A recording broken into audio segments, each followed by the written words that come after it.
Hello, everyone, and welcome to this sixth live event hosted by, you guessed it, Six. My name is Maxim, Senior Account Manager here at Six, and today I have the pleasure of talking to Romeo, VP of Business Solutions. Romeo and I will be discussing what it takes for companies to get investors to put their hard-earned money into your stocks through the use of social media. And after that, we'll be accepting questions. As a reminder, you can submit your questions in the chat at any point during the presentation. As always, this summit is being recorded and will be available to watch on Six.com. Without further ado, I'd like to hand things over to you, Romeo, and we can get started. Thanks so much, Maxim. I appreciate it. So really what I hope this presentation is, more than anything else, a really practical guide for people using social media to try and, get that next incremental dollar in investment dollars. So we're going to go through today is a list of 6 do's and 6 don'ts that hopefully, again, are very practical in how you can approach social media for your company.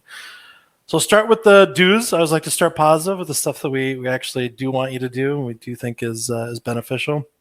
So with the first one, it's really going to be sort of a blanket guide. And I'll say if you take anything from this presentation, it should be this. And that's before you start posting on social media, know what you want to accomplish. Really think through what the goal is of your posts, and then everything else will come from that. Your strategy, how you communicate, etc., will really all come from that initial goal. And it's our view that junior companies, particularly junior mining companies, where a lot of the focus is going to be today, the goal should be to get your next incremental dollar in investment to your company. A lot of what we're going to talk about today is how really to accomplish that. I see it all the time in the industry and generally in talking to clients is they'll describe social media as a burden. Some have even used the word curse to describe how they have to interact with it. And I always think that that's sad to hear because I think when you approach it strategically and with purpose, there is actually a lot you can do with social media. What we got here on the first screen is 3 different examples of brand voices that all really push towards that same goal of getting that next incremental dollar of investment. There's one with Mineralamos there on the left. That's probably the most corporate and serious of the 3. There's one that's sharing news in the middle, and there's one that's a kind of humanizing post with a dog on site. All of them, we believe, do contribute to increased investment because we really do think that's the primary goal. So I think the main thing that you should be doing with your social media account is trying to achieve a specific goal and not treating it just like a checkbox or something that you have to have. Because that's how you treat it, it will just feel like a burden or a curse. So we really want it to help progress your goals. Awesome. And what are some good styles that companies can adopt when it comes to looking for a brand voice? What have you seen works? Yeah, it's a great question. I probably wouldn't approach it like a Wendy's or Denny's account, which I know people often point to as great social media brands. Love the Wendy's account. Yeah, but for a publicly traded company trying to reach investors, you are going to want to tone it down pretty significantly, which isn't to say you can't have a brand personality. It's just that you might want to express that different ways, which I actually cover in a couple slides. But there's a lot of different variations of your brand voice, but you really want to figure out who your target audience is, who you're reaching, and let that inform how you talk to them. Awesome. So the second one, and this is another thing that I really wanted to express this, is that you should be diversifying the type of content that you use. I find especially in mining, but I see it elsewhere for public companies looking for investment, is that they're really shy away from, they're afraid of tactics that do work in other industries to capture attention. My history as a marketer is working in consumer packaged goods, and I think a lot of times people shy away from the stuff that really works to drive that type of attention and excitement. Because you look at who your investor class tends to be, obviously there are exceptions and it's a broad community, but you look at who it tends to be, it skews a bit older, it skews male, it skews to the top 10% of household income, or really where the majority of investment dollars tend to come from. And there's a lot of tactics that work with that community that aren't used particularly in junior mining, but really in other industries trying to attract that investment dollar. Big ones that I see that are underused are things like contests and sweepstakes that tend to be extremely impactful with that audience and can fit with a lot of different types of brand voices, just how you approach that. Obviously, there's probably room for a whole other webinar and just that particular tactic. But there's a lot of different ways that you can diversify your content. You can post polls to get immediate feedback from your audience. You can repost industry leaders.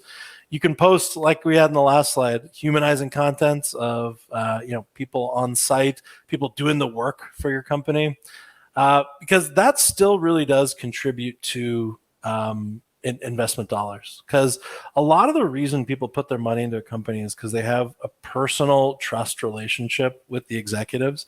And I think it's easy to sometimes underrate that. And that's why people sometimes shy away from that type of content. But I think it's a good part of any blend is you want content that's overall explains the investment and gets people excited. But you also want to let them know that you are in fact people, that you interact like people do, because that helps build trust over time, because it really feels like it's not just a company you're talking to, but a group of people. The biggest advice I'd say when looking at what types of content to post, and this is the same advice I'd give a screenwriter, by the way, which is show, don't tell. I see a lot of social media posts of people saying we have a commitment to ESG, or we're dedicated to shareholder value. Well, I don't doubt that that's the case for a lot of these companies. You have an opportunity to show us, to give those proof points on social media. Instead of saying you're committed to worker safety, show a picture of a safety demonstration, or show how many shares of the company that the CEO owns, to show their shareholder alignment. There's ways that you can show those proof points as part of your diversity of content. So this is actually one of my biggest do's, is just all the different types of content you should consider when you're approaching a social media strategy. Yeah, those are great points. And I think, just as you said, with that humanizing content, connecting with people is easiest outside of an event like we're doing now on camera. On social media, it's very, very easy, and it makes that personal connection. And just a question for you here. So I'm sure a lot of the folks watching have heard of a concept called the 5-3-2 ratio.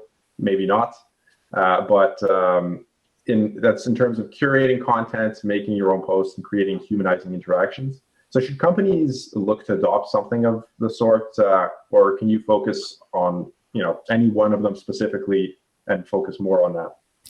It's a good question. 5-3-2 is it's one of those. That's advice you'll get in a lot of social media sites, and there's an element to it that I think works for junior mining and other junior investments that are looking for that incremental dollar. I think as long as you're chasing your goal, I think the blend of content will naturally come from that. I do think most of the time you should be talking about why the stock is exciting. But I think peppering in the other types of content that I list here makes a lot of sense. It keeps the feed from feeling dull and repetitive, because you're always trying to attract new attention. So you do want to blend in, like I said, diversify that content with some of the other stuff, the industry curation. What your ultimate goal is to be a feed that people trust in the industry. Like you're not just pitching stock, but every post you make leads to people buying the stock. Yeah, makes a lot of sense. Yeah, this one's interesting. This advice I really very often give to clients is that you want to have different roles for your different accounts in the organization, because obviously you've got your corporate account, which is it's a megaphone. It's where you're going to post your press releases. It's where you're going to share most of your content. But you also have usually individual accounts throughout the company. In junior mining, that's usually the VPIR, depending on your size, and often the CEO will have some sort of online presence as well. What you want to do is have these accounts work together, so that they're kind of they're an orchestra playing the same song. The corporate account does the initial posts, and then conversations afterwards should be held by individuals, because that's how people interact on social media. Is it's a conversation, and people have conversations with people and not not corporations. So when you have a post and somebody comments, this example that's on the screen right now is a great one from this month. It's a company posted a press release with a quote from it, and an investor came in, obviously a bit grumpy. They're a little cheesed for sure. And that's not the right time, in my opinion, for the corporate account to respond. But it is a great time for the VPIR or similar to jump in and clarify, to answer questions and follow up. Because it's a conversation this person's starting, and you're a person, so you're the natural next person to follow it. You also have an opportunity as an individual to give different types of responses. You can follow up, you can DM them, you can really make sure that their questions are getting answered. You can even recommend a call as a follow-up. You have just a lot more ability as a person to turn a grumpy comment into a positive shareholder or prospective shareholder interaction. And I think that's the kind of thing that builds trust. What you don't want to see is, company posts an update that somebody writes something grumpy and then it's either ignored or hidden, even when it's a pretty serious serious comment. I think this is a really kind of ideal interaction when we've got up on screen now. Awesome. And are there certain types of relevant content that you encourage personal accounts to engage in outside of, maybe a grumpy shareholder while trying to have the company accounts avoid it? Yeah, so I do think there's a different role in what you post as a personal account. Often what I find effective is, the individual's quote posting, formerly known as quote tweeting, the company post, but adding some personal color to it. Like you can say as a CEO, the team's really happy with these results. It's really just the quote that you already have in the press release, but it adds a level of personal trust that I think you can only do with a personal account. A corporate account can't say really that we're really pleased with the results, or at least that's not optimal. But that's something an individual account can do. Also, celebrating individual successes, really, individual accounts make a lot of sense for that. If you want to say, you're really excited about the team you've built, stuff like that, really great content for personal accounts to run with. Awesome. And I hear this a lot from my clients, so I'll just ask it outright. Should mining companies repost things like miner deck top hits and similar third-party promotional content?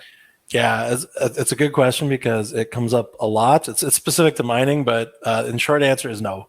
In a lot of cases, there's actually regulations around you shouldn't post those. I see it happening sometimes. Miner deck and those kind of posts specifically, companies and individuals should shy away from reposting, especially reposting with comment. It's just not something you should do. Thanks. Yeah, the next one, and this is well outside of mining. I think everybody interacting with social media platforms should understand how the algorithms work because they've changed a lot over the last 3 to 5 years. Because all social media companies at the same time who've been burning money for decades at this point all realize that now they have to actually turn a buck. And so they've changed how they actually prioritize posts and how the system actually works to keep people on the feed. So the biggest thing that's changed is social media companies really more than ever don't want you to leave the feed, which means they'll prioritize a lot different posts than they used to. They value time spent on the post more than anything else and really punish posts that encourage you to leave the site, which makes sense. They want you to look at ads for longer. They want you to spend more time on the platform, etc. So it's odd, but it's important for you to think when you're posting on social media, how can I also help the bottom line of the social media company that I'm posting on? As counterintuitive as that sounds, but you should be thinking about how you can keep people on the site longer because it will reward you for thinking like that. Classic examples, and all platforms are pushing towards this lately, is embedding video is a really great example. Rather than posting a link out to another video service, all these platforms have spent tons of server money in actually letting you embed directly on the site. So take them up on that offer because they will reward you for it. It will be algorithmically rewarded, absolutely. And the same with posting infographics or a series of pictures rather than one picture. The one thing you want to avoid is if the entire content of the post is a link elsewhere, you might as well honestly have not posted. You'll get very, very low engagement. So it's interesting to understand. And often, sometimes you do need a partner to kind of sift through that. But basically, any post that's going to keep people's eyes for longer on the page or keep people scrolling is one that they're going to reward. It's a great point, but I've also heard that the typical attention span of a person scrolling through these these feeds on different social media platforms, their attention span is between 2 to 8 seconds, seemingly not really leaving much time at all to view the content that you're trying to get across. So like Yeah, what type of content or what length of content should companies no, aim for? I hear you there, and it really depends on where in their investment journey people are seeing you.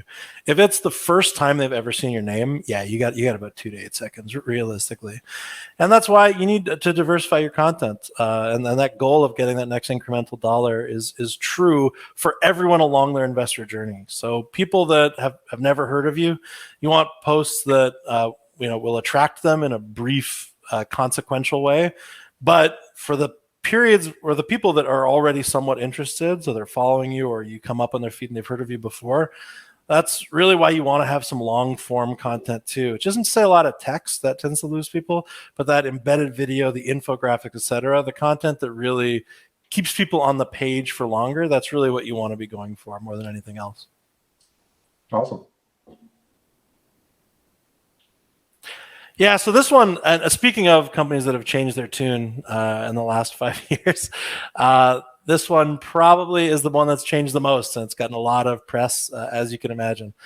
And this may be the most controversial section, but I really think junior mining companies specifically, but pretty much all investment-focused accounts should continue to focus on X, the artist formerly known as Twitter, as their primary way of talking to investors. I'll kind of explain why, because it has changed a lot, and the audience has changed on Twitter. And a lot of my clients asked, as this happened, why they should go to, should they consider moving to Threads, et cetera. But if you look at what's happened to Twitter, regardless of what you personally think about the politics of the site or the former CEO, the demographics have shifted in a way that's good for gaining investment. The demographics have shifted to be a bit more male, a bit more conservative, a bit older, and a bit more likely to be combative. And if you look at who those people actually are, it really is your primary audience for mining investment. We've also seen communities on Twitter like FinTwit and MinTwit, mining and financial Twitter communities have grown over this period, become more active, and honestly, to me, this is the best time to get in because a lot of brands have, other brands like consumer brands have reduced their focus on X, whereas now actually would be a good time to use it more, in my opinion, as a junior company looking for investment. It can be counterintuitive. I know a lot of clients have questions about it, but right now, people who go to look for information about companies, they are going to X.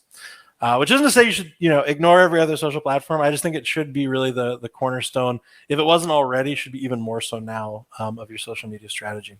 That being said, LinkedIn, this is really specific to junior mining companies, is the place to have more in-depth conversations because that's where geologists and industry experts tend to hang out.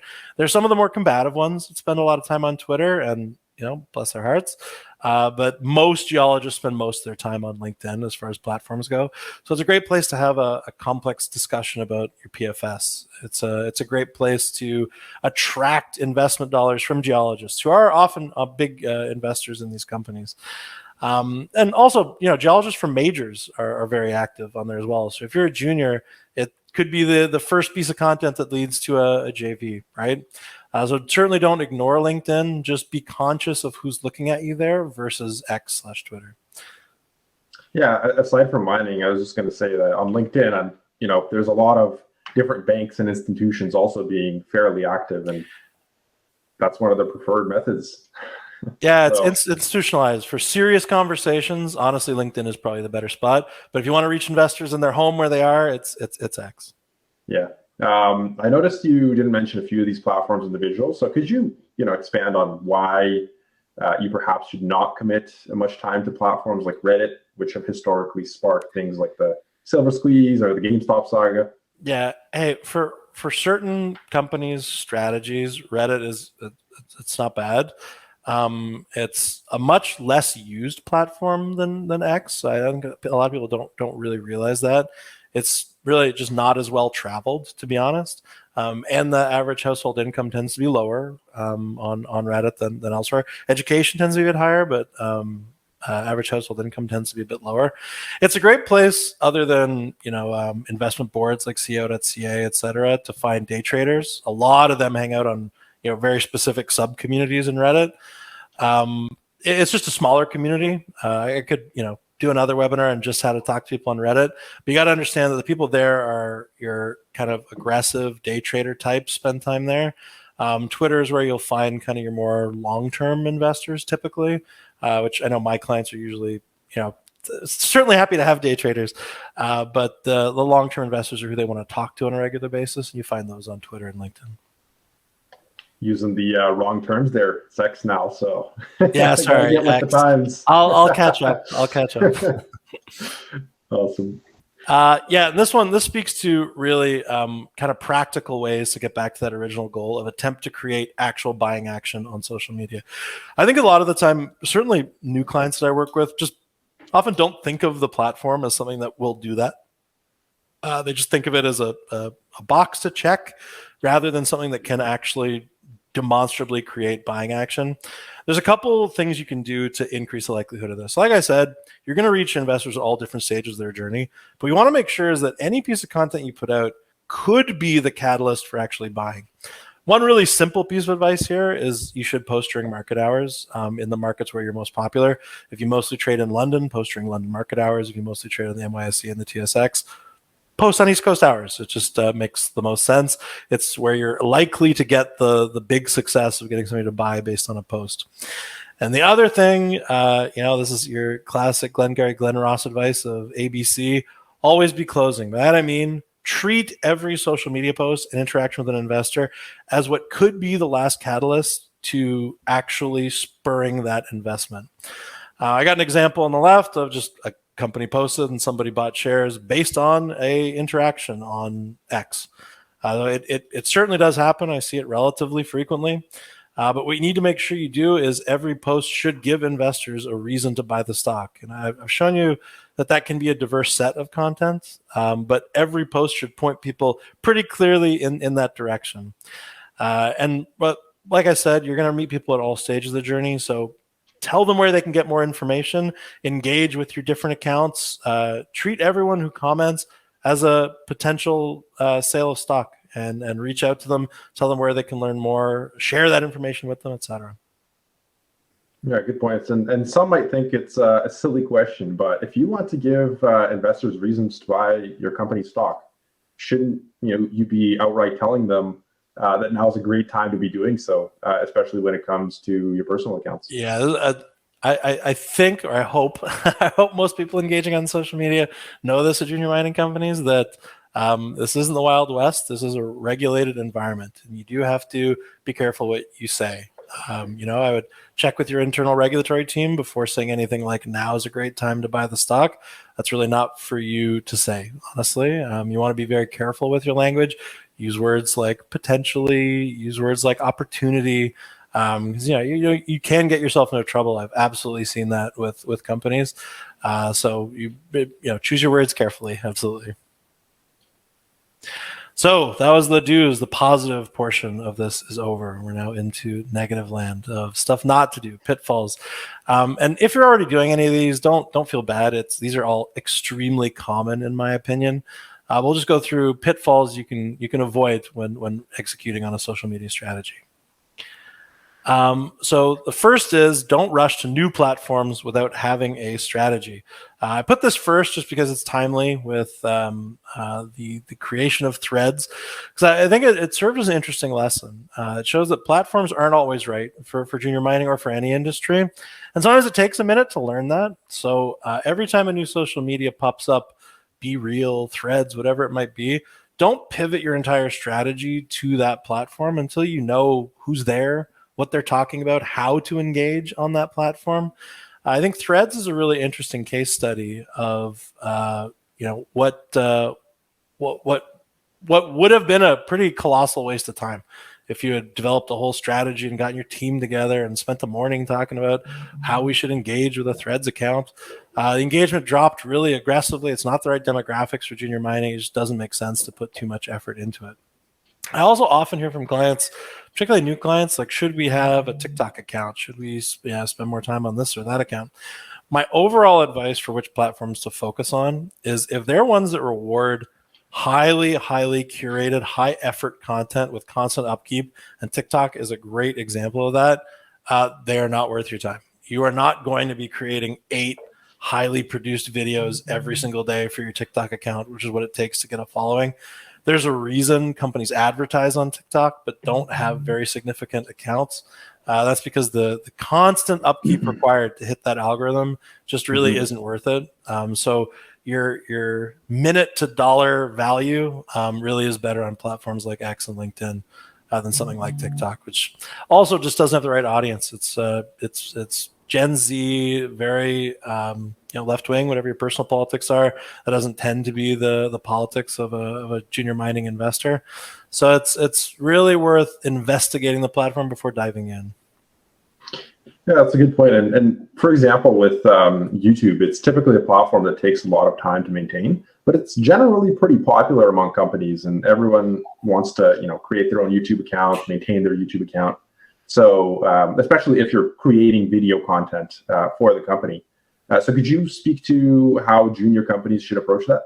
Yeah, it's an interesting question, and like I do see it a lot. I would say don't really heavily focus on a YouTube first content strategy. Create videos with your partners, whether you're on an event like this with Six, whether you got an interview with Proactive, whatever it might be, and repost them to your channel. But try to think of YouTube not as a way to necessarily gain new investors on its own, but a library you can direct people to for when they want to do due diligence. Like if they want to run through all of your interviews, your YouTube channel is a good place to do so. But the partners that you work with will likely have a lot more well-traveled YouTube channel than you do. So it's usually best to let them post first and then have that library that you post to afterwards.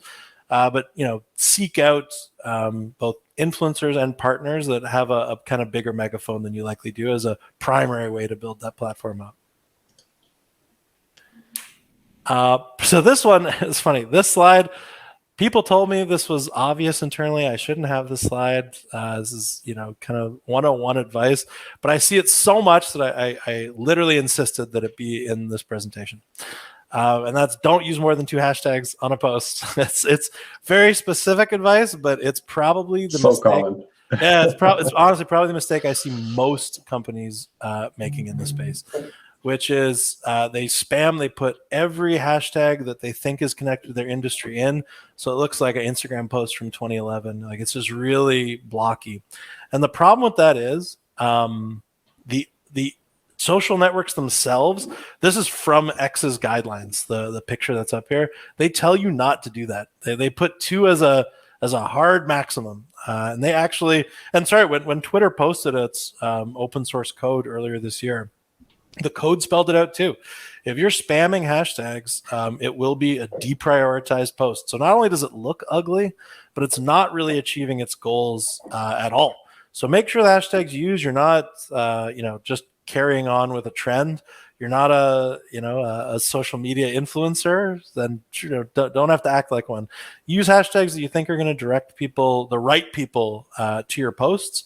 On occasion, you can use a trending one in your industry, but learn about the hashtag before you use it. I've seen a lot of people screw up by just posting a hashtag that's popular without understanding the context of it, and then you get totally lost in the conversation. So be very judicious about which hashtags you use, and really, if there were to be a law from this, use 2.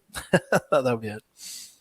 Yeah, really good points. And in terms of the deprioritization, I almost forgot that it's probably similar to kind of how if you don't have a verified account on X, right, as a company.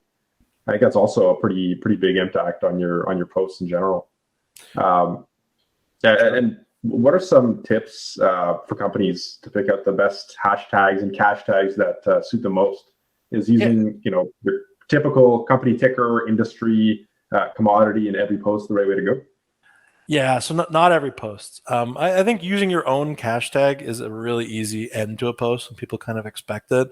And someone doing due diligence on X for a company does on occasion will search the hashtag, and it'll loop your information in with news about the company, etc. That news companies are putting out.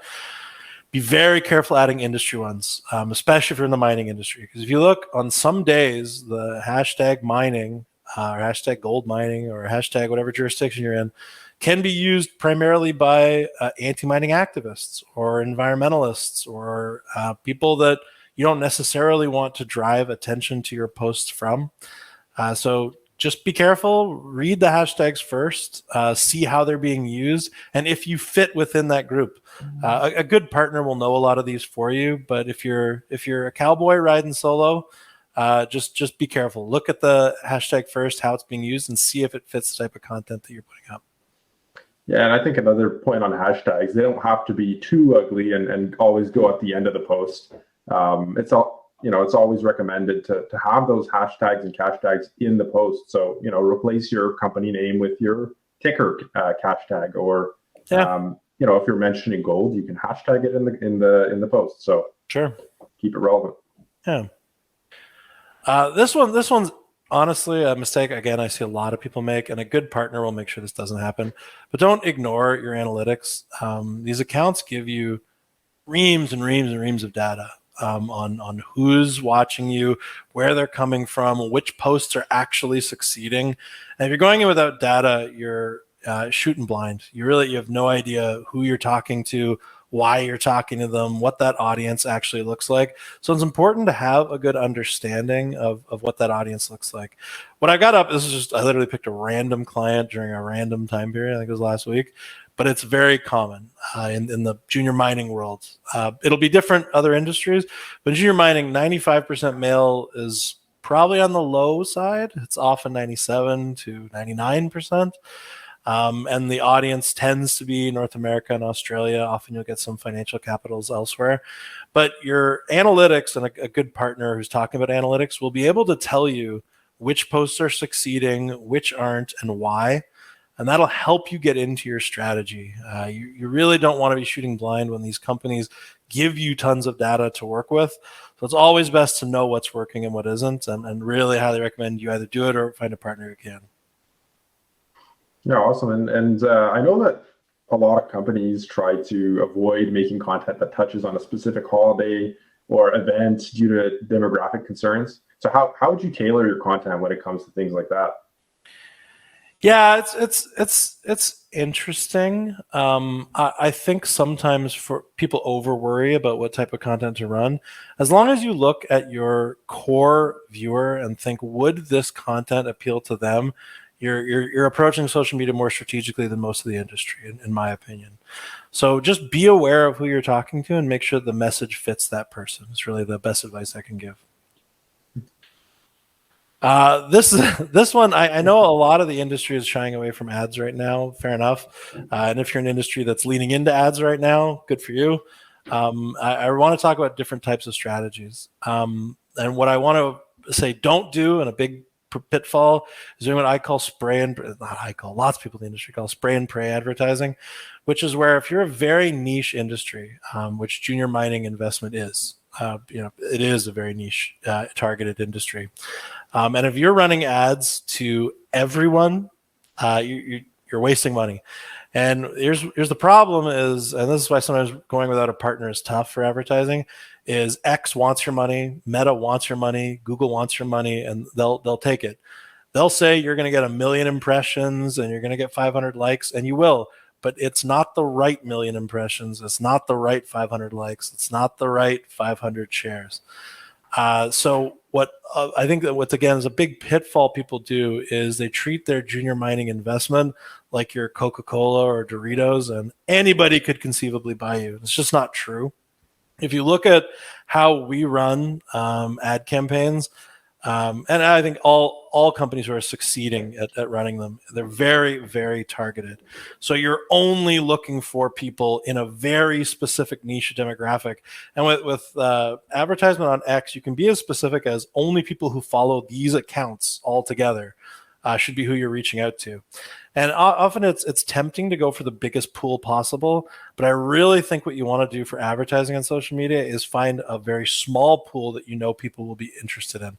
It's people who actually could give you your next incremental dollar in investment. And that's not going to be most people. So if you only target people who follow Peter Schiff and 1 million gold price accounts and you're a junior gold company, that makes sense. You're approaching people who could conceivably spend $1 on your stock. If you go all over the world and you want everybody who's 18 to 65, you're donating to the bottom line of these social media companies, which probably isn't your goal, I would say.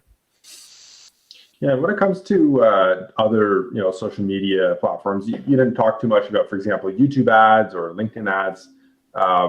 Obviously, Twitter or X is a priority in terms of the audience. But what do you think about all those platforms and their advertising?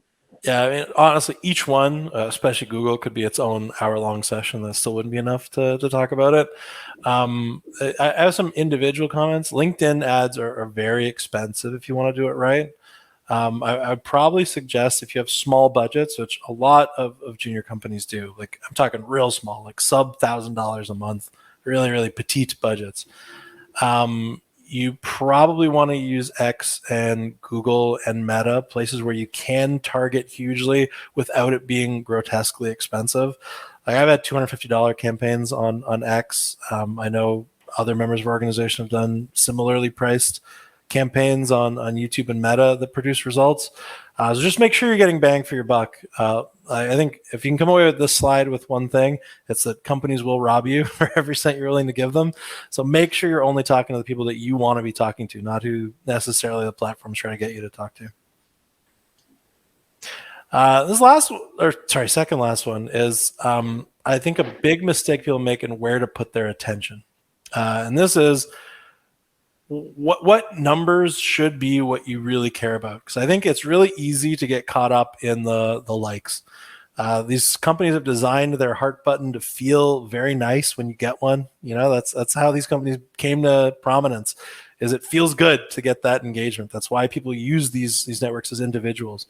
But the number that I think you should be focusing on more, and I'll give you a better understanding of what you're doing on the platform, is reach and impressions. Because that really it shows you how big the theater is that you're talking into, which can feel small sometimes. Like you have 32 likes on a post, you might not think that 18,000 people saw it, but they did. And I think when your goal is to get that incremental dollar, what you need to look at is how many potential buyers you've actually reached within the right community. Because keep in mind, all the likes and retweets, to me, the value of them is to increase your reach. So they're all in service of that other number. Most people who use social media don't post. They don't click any of the buttons. They lurk. They scroll and then move on with their day. I do that. I think a lot of people do too.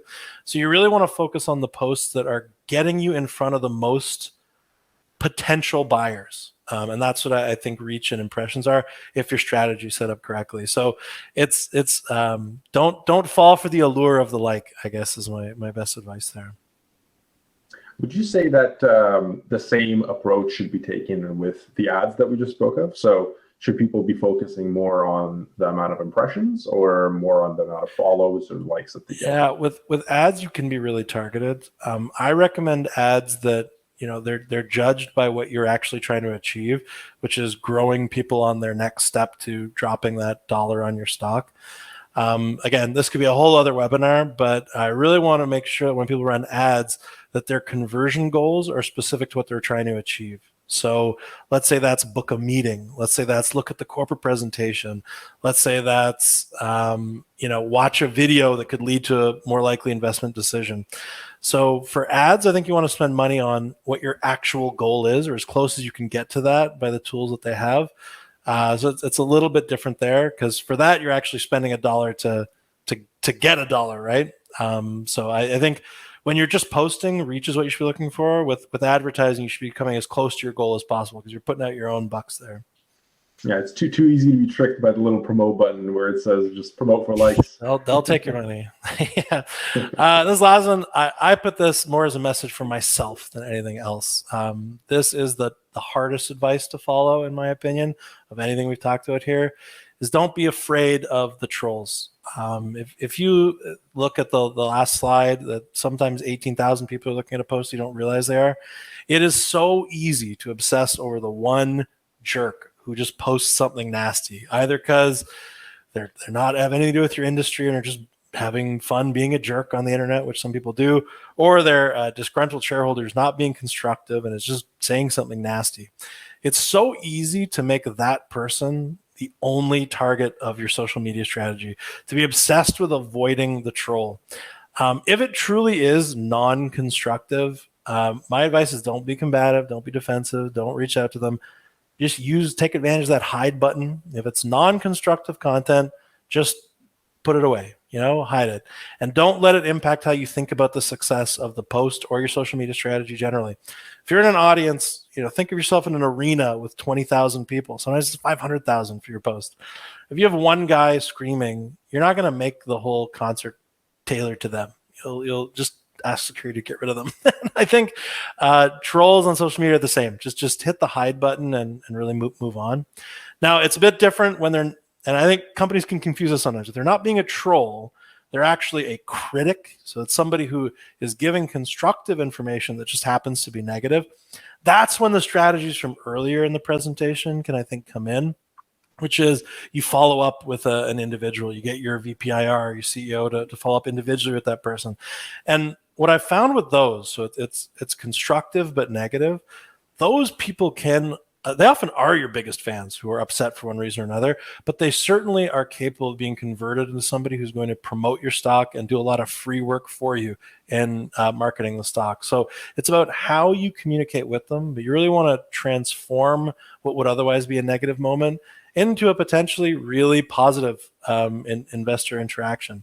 So I really, really want to make a difference there between trolls and critics. Trolls just hit the hide button. Critics use the strategies I talked about earlier, but don't let a negative comment dominate how you approach your social media strategy. It's tempting. I do it. So if you do it, so do I. But avoid doing that as much as you can. It's really non-constructive. Yeah, and don't let it dominate your day either. Yeah, or your energy in general. Sleep, smile, all the normal health advice too. Awesome. Yeah. So if people were to come away from this presentation with one lesson, what would it be? Yeah, I'll harken back to the very first thing I said, which is approach social media with a goal in mind, and that goal should be, where can I get the next incremental dollar of investments? I honestly think if you just post with that in mind, your experience on social media will improve significantly, and you'll see results. So if there's one thing I could say, it's approach it with that goal in mind, and not like a checkbox or a curse or a burden. It's not just one more thing you have to do. It can contribute meaningfully to investment. Thanks for sharing that. We got a couple questions here. So first of all, how many roles would you suggest, I guess, in a company to be participating in social media, asks Abby. Yeah, it's a good question. I'm going to be really specific to junior mining here. Other industries with different staff sizes, different types of communications, et cetera. In a junior mining company, there's only a couple corporate staff really up to a certain point of growth. I usually recommend that there's at least one individual human managing the responses to social media. A good partner will point you in the direction of where you should respond. So you don't have to be scrolling and all day. You can have a partner that points you in that direction. But I think one person is fine as long as you have a corporate account and then a human to deal with the humans. Then you should be fine. Often I'll see two though. I'll see the CEO and the VPIR. Having different styles of communications with the one-on-one interactions. If you have IR staff, that should be who tackles them. Mm-hmm. And is Six able to help with devising these social media strategies? And if so, how? And in what formats? That's a great. It's like asking a toaster how it likes its bread. But yes, Six is certainly available to help with your social media accounts. That's all the examples we used today were from our own clients using our strategies. And is there an ideal budget for mining campaigns or for social media campaigns to get optimum results?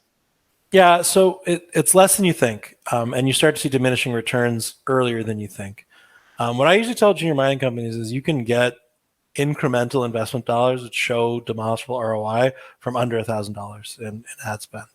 I've even seen campaigns that I would consider effective at $250, depending on the time, who you're trying to reach, what commodity you are, et cetera. It's a good. Honestly, most companies ask me this at some point, and my answer usually surprises them because I think a lot of times they have experience with spray and pray campaigns. They're like, well, last one charged me 10 grand, which, often they're leaving a lot of money on the table there. Or sorry, leaving a lot of value on the table for the money that you spent. So it's less than you think. You can get value for sub $1,000 monthly ad spends. Mm-hmm. And this isn't a question from the audience, but a question that sometimes we come across in our work. If someone wants to just put their company on blast and have as many people as possible look at their story, and while also staying cost effective and targeting those that would truly be interested, what would you say that kind of budget is, or how is that impacted? Yeah, so if you really want to go broad, if you want to get all potential investors in an industry, I don't necessarily recommend doing that really ever, unless you have relatively endless pockets. But you start to see those kind of results in the 7,500 to 15K Canadian range.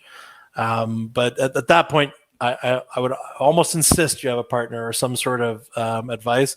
I really hate seeing mining companies spend that kind of money without good advice on campaigns. So that's where you start to see those like outsized results. But you can start small. Yeah, I think starting and figuring out who your audience is and how they respond to the dollars you spend is better than going broad right away. This is my personal advice. I know there are other advertisers who disagree, but that's my perspective, and I've seen it work. All right, well, that's some fantastic advice right there. And that looks like that's all the time we have for today. So thank you, Romeo, for taking us through the session. I also want to thank everyone who submitted questions. Today's recording, as always, will be available to watch on demand in the coming days, so feel free to look out for that. And thanks again to everyone for participating, and I hope you all have a great day.